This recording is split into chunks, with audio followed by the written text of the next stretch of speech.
Second ফেজে বালুরঘাটেও vote রয়েছে। তার আগে সুকান্ত মজুমদার বিজেপি প্রার্থী, তিনিও মনোনয়ন জমা দিলেন। মিছিল করে মনোনয়ন জমা দিলেন বিজেপির রাজ্য সভাপতি।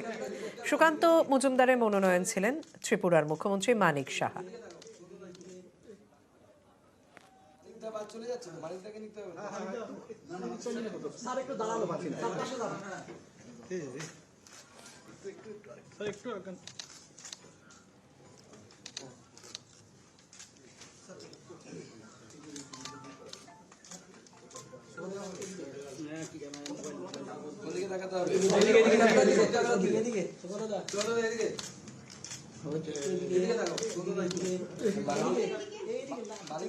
हमारा जो जीत होगा इस बार ऐतिहासिक जीत होगा और बहुत बड़े मार्जिन के साथ ये सीट हम नरेंद्र मोदी जी को गिफ्ट देंगे।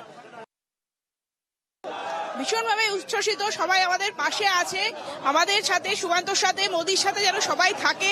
26 তারিখ যেন অবশ্যই পদ্ম ফুলে ভোট পড়ে, সবার কাছে এই প্রার্থনা রইল আমার। মহিলারা আমাদের সাথেই আছে, আমরা এক হয়ে লড়বো, একসাথেই জিতবো, জিততেই হবে আমাদের।